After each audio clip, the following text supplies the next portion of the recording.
Bonjour tout le monde, j'espère que vous allez bien. Aujourd'hui, comme vous pouvez le voir au titre, comment lire une fiche d'entreprise. On va surtout parler un petit peu guide pratique, etc. pour les investisseurs débutants. Ce que les gens regardent potentiellement aussi les investisseurs lorsqu'ils vont aller investir sur une société. Comment regarder certains indicateurs. Comment ça peut vous aider à choisir ou non d'entrer sur cette action, ce marché, ce secteur. C'est vraiment, le but c'est de vous aider et de vous montrer qu'il y a plein de données qu'il faut quand même prendre en compte. Voilà pourquoi il est aussi compliqué de faire du stock picking en tant que tel, parce que ça demande beaucoup plus de temps. Si vous n'êtes pas abonné à la chaîne, n'hésitez pas à le faire, ça soutient, et je vous en remercie. Likez, commentez, partagez si bien sûr la vidéo vous plaît, et si vous pensez qu'elle peut servir aussi à quelqu'un d'autre. On est donc parti pour cette thématique. T'es perdu face aux fiches d'entreprise, c'est plutôt logique. On n'a pas l'habitude en tant que tel, mis à part si vous faites de la comptabilité ou de la finance tout le temps durant votre vie, d'être confronté à des fiches d'entreprise, des bilans, etc., de l'EBITDA, etc., pour rentrer sur les termes un peu plus compliqués, parce que de toute façon on adore en France mettre des acronymes pour tout et n'importe quoi. Mais pas de panique, vraiment aujourd'hui le but c'est de vous montrer qu'il y a plein de choses à regarder sur l'entreprise avant d'y investir ses sous, comprendre un petit peu mieux son fonctionnement, comment est-ce qu'elle fait des marges, comment est-ce qu'elle se développe. Le but c'est vraiment de regarder un petit peu et décoder les informations qui vont être essentielles, sans être un expert de la finance, parce que je ne suis pas un expert de la finance non plus. Vraiment, le but, c'est de vous donner une grille assez simple pour analyser rapidement une entreprise, pour vous faire une idée. Au premier abord, bien sûr, c'est un petit peu la surface et on creuse un tout petit peu pour connaître un petit peu l'entreprise. Et après, bien sûr, si vous voulez aller plus loin, il faut faire des études spécifiques là-dedans. Alors, qu'est-ce qu'une fiche d'entreprise? Donc ça, c'est important. Déjà, il faut savoir où est-ce qu'on peut les trouver, parce que les fiches d'entreprise ne se trouvent pas notamment partout. Donc on peut les trouver sur les brokers, on peut les trouver sur des exchanges, donc Boursorama, Yahoo Finance, Zone Bourse, Morningstar, excusez-moi. Donc en fait, c'est super parce que toutes ces plateformes, ça vous permet de comprendre un petit peu les sociétés. Vous avez accès à plein de données différentes, des données normalement en plus qui sont mises à jour extrêmement régulièrement, parce que c'est aussi important pour les exchanges, etc., d'avoir des données qui sont à jour, que ce soit pour les investisseurs mais aussi pour eux, parce que sinon après ça biaise un petit peu les investisseurs par la suite. Elles vont contenir quoi? Elles vont contenir plein de choses différentes. Elles vont contenir les cours, elles vont contenir des ratios clés, les dividendes, des secteurs d'activité, des historiques. En fait, c'est toutes ces données-là qu'il va falloir regarder, analyser aussi un petit peu, pour comprendre si une société est toujours profitable, comment est-ce qu'elle se développe sur son marché, est-ce qu'elle est en situation de monopole ou non, est-ce que potentiellement elle a vu à certains moments de l'histoire son ratio baisser, son cours vraiment chuter ou augmenter, pourquoi? Et ça vous permet aussi de relier un petit peu les faits historiques à tout ce qui s'est passé dans la société. Pourquoi ça va être utile? Parce que toutes ces données et aussi tous ces endroits où vous pouvez trouver les informations sur les entreprises, ça vous permet de recouper tout ça. Donc de prendre des informations aussi un peu partout, essayer de comprendre un peu ce qu'a fait l'entreprise.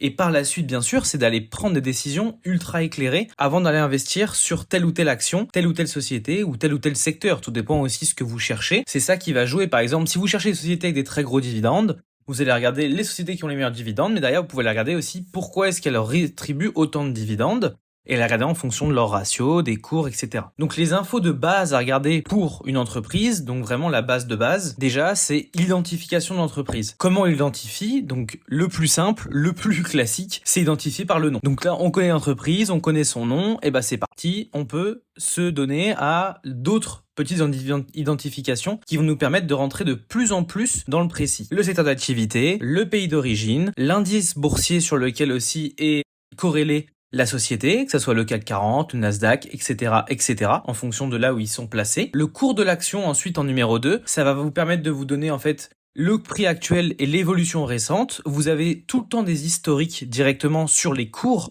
donc qu'il y a eu sur une société, que ça soit un mois, une semaine, un jour, un an, 5 ans, je crois que ça va jusqu'à 10 ans assez facilement. Ça vous permet aussi d'avoir plein de choses différentes en visibilité, parce que vous pouvez regarder bien sûr toujours en fonction du secteur d'activité, est-ce qu'il y a des domaines et surtout des temporalités qui font que les cours augmentent, etc.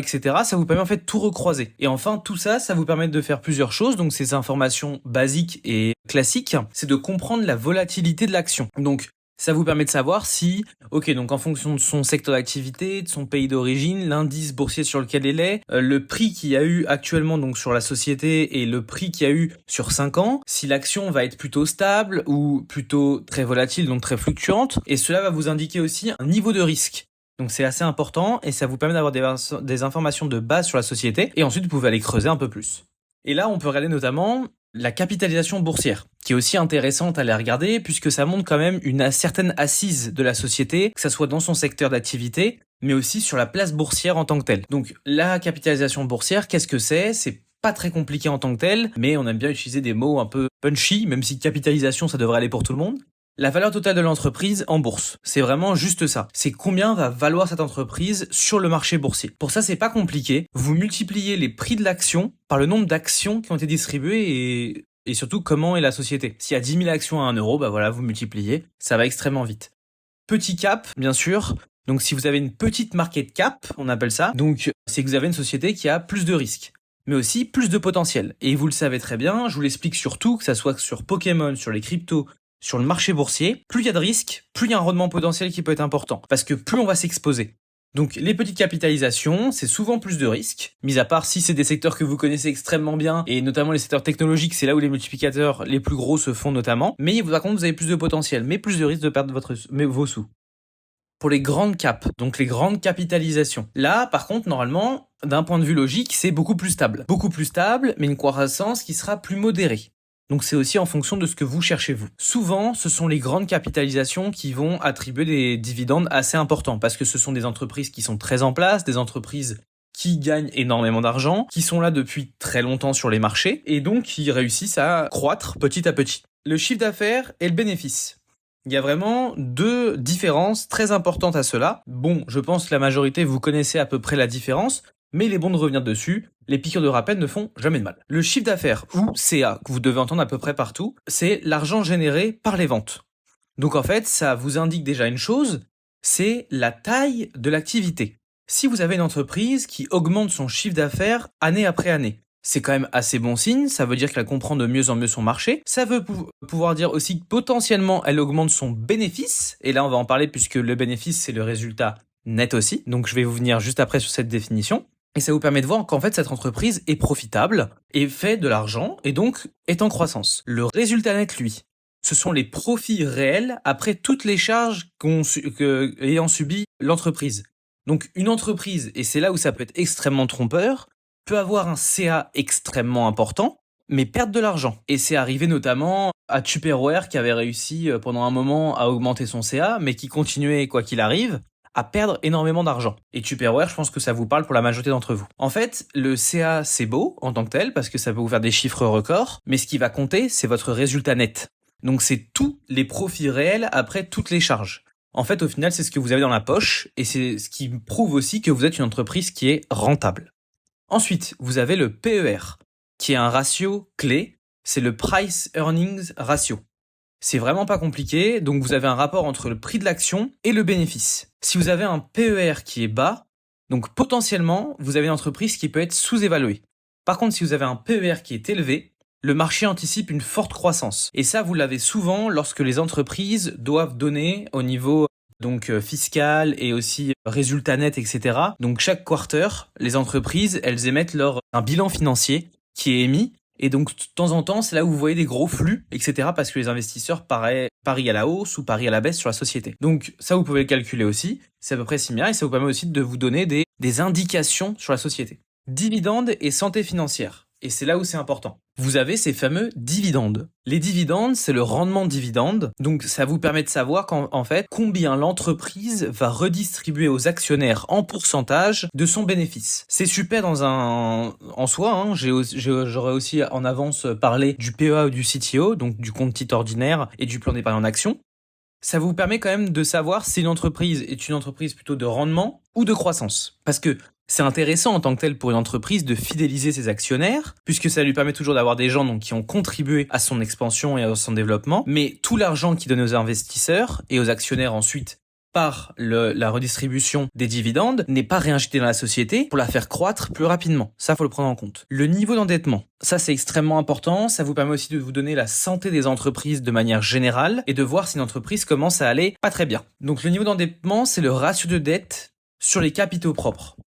Bon, bien sûr, je pense que vous le savez et on le sait à peu près tous, plus vous avez de dettes, plus c'est un risque élevé. Même dans la vie en soi de tous les jours, même si c'est un petit peu différent pour les particuliers par rapport aux entreprises. La croissance historique. Donc ça, c'est une évolution du CA, mais aussi du bénéfice sur 5 ans. Ça vous permet aussi de savoir si une entreprise, en 5 ans, Et c'est souvent les temporalités qui sont prises aussi pour analyser de manière assez approfondie, on va dire, les santé financières des entreprises, même si vous avez le niveau d'endettement à regarder, etc. Et que potentiellement, dans les 5 ans, d'intervalle, vous avez eu potentiellement une crise, donc qui peut biaiser un peu la chose. Mais ça vous permet de regarder l'évolution du chiffre d'affaires des sociétés. Comme on le sait, je vous l'ai dit avant, un chiffre d'affaires élevé ne veut pas dire que la société fait beaucoup de bénéfices, mais aussi les bénéfices sur 5 ans. Si vous voyez souvent que les deux sont très corrélés et montent de manière assez progressive, c'est quand même super sympa et ça nous donne une super estimation pour le futur et pour les analystes aussi. Donc un exemple super pratique que j'ai pris, comme ça on va le voir super facilement. Donc si on prend Apple, vous avez la fiche société Apple, c'est simple, vous avez le nom d'Apple, sur le secteur sur lequel elle est, la bourse à laquelle elle est affiliée, le cours en cours, donc de l'action, le prix actuel, l'évolution, on l'a aussi, et la capitalisation de la société. Bon, comme vous pouvez le savoir et vous vous en doutez, la capitalisation d'Apple est très élevée, donc c'est une grosse capitalisation. Les ratios, vous les avez, c'est le CA, le bénéfice, le PER, les dividendes, c'est souvent comme ça que c'est agencé. Et enfin, en conclusion, vous avez des synthèses de temps à autre qui sont faites directement par les sites sur lesquels vous pouvez aller.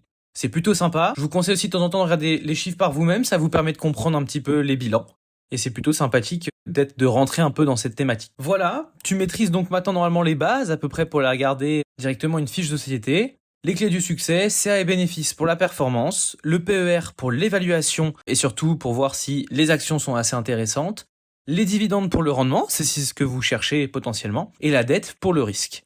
Je vous remercie d'avoir regardé cette vidéo et je vous dis à très vite pour une prochaine.